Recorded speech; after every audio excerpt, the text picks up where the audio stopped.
Welcome one, welcome all. I know you've been anxiously awaiting the release of this spreadsheet, and I'm excited and happy to release it finally. This spreadsheet is known as the monthly payment plan budget spreadsheet, otherwise known as the weekly negative budget recovery spreadsheet. And it's going to help those that are on a payment plan or those that have been running into the red, into the negative. It will help you track and get back on track. So I'm very excited about it. So once you download the spreadsheet from my website, of course, www.shedrackneal.com, it will open up. You'll see a dashboard tab, and you'll see a bunch of different tabs.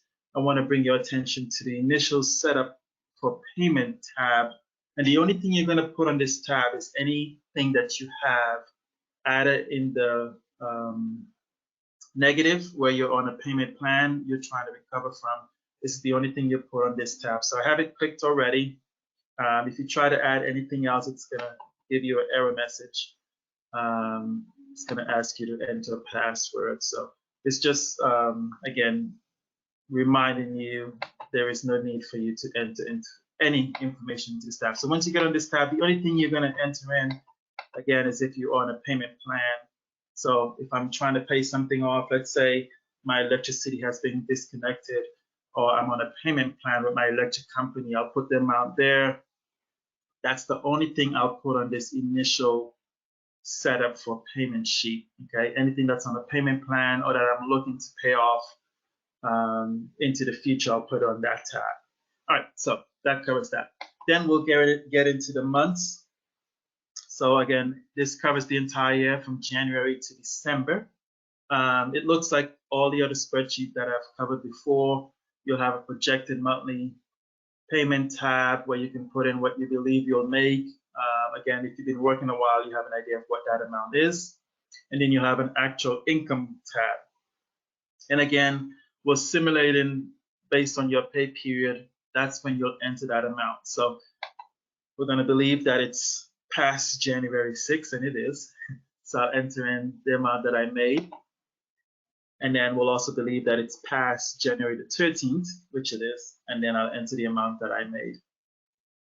Okay, so again, wait until you actually get paid to put in the actual monthly income. Okay, that's going to be key so that you can track your expense and your income correctly. All right, so I've covered some of these in a previous video, but for this particular spreadsheet that we're looking at, again, this is the monthly payment plan budget spreadsheet. We're going to be looking at what we call the normal cost. So on average, this is what I normally pay for electricity. On average, this is what I normally pay for my gas. So we'll be tracking that. We'll be tracking the actual costs as well on this particular spreadsheet. So let me dive in real quickly and show you how this works. So the payment plan amount, again, you put that on the initial setup tab. So 300 I have on a payment plan for my house phone, 500 for gas, and so on and so forth. As you can see, that amount will transfer back over onto this tab. Okay, so that's what you'll see on this particular tab here as we move forward. Go back 1 minute.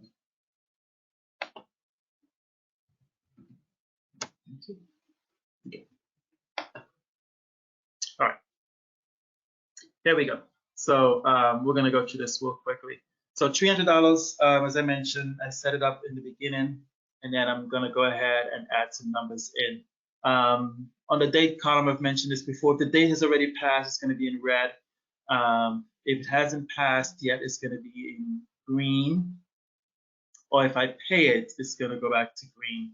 So keep in mind again, if it's within a 5-day of today's current date, then it's going to start being in orange, just letting you know, hey, it's coming up soon. And then once the date has passed, if you haven't paid it and the date has passed, it'll go to red.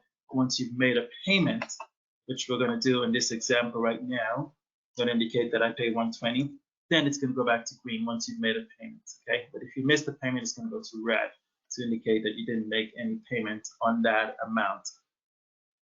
All right, so using my example there, I just made a $120 payment. My normal balance on a house phone is $90. I'm on a payment plan with the company. So I've agreed to pay $30 each month in addition to what I normally would pay. So when they send me the bill, it's $120. Once I've made that payment, then it will reduce the amount that I owe. So originally this was $300, as indicated over here. And now I've made $120, which is a $30 payment plan in addition to the normal $90, hence it reduced it to $70. Okay, so anything on my payment balance will show over here.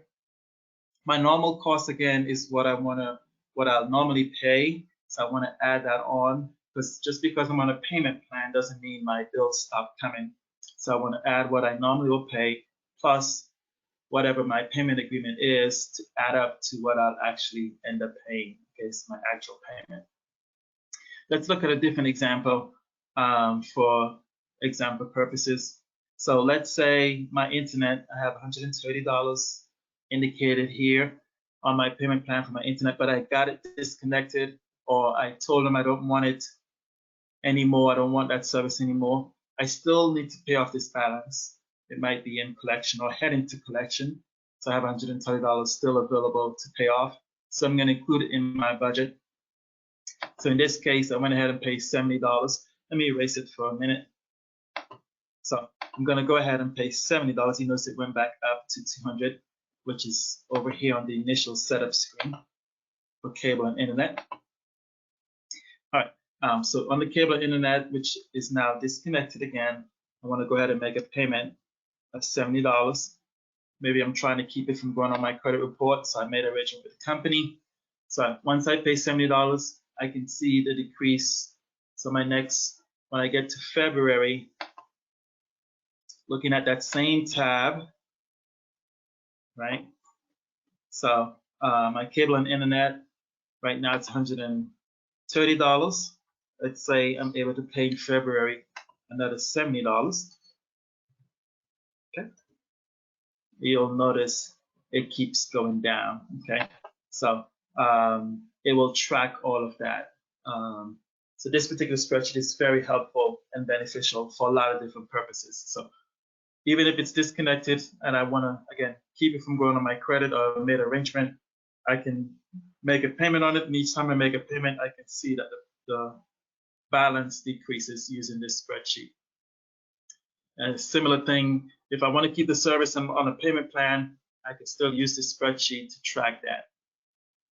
Okay, let's look at something. For this one, I don't have a payment plan balance, but my normal payment for maintenance is $30. When I got the bill, it ended up being $30 as I projected. I can still use this spreadsheet for normal bills that are not behind. So I can use this spreadsheet for bills that are behind, for bills that are on a payment plan, or for bills that I just want to pay off even though they're disconnected. This spreadsheet covers it all. And again, it has all the other features with some bonus features that I had highlighted in this particular spreadsheet. So I hope it will be a blessing to you and will help you stay on track. And thanks again.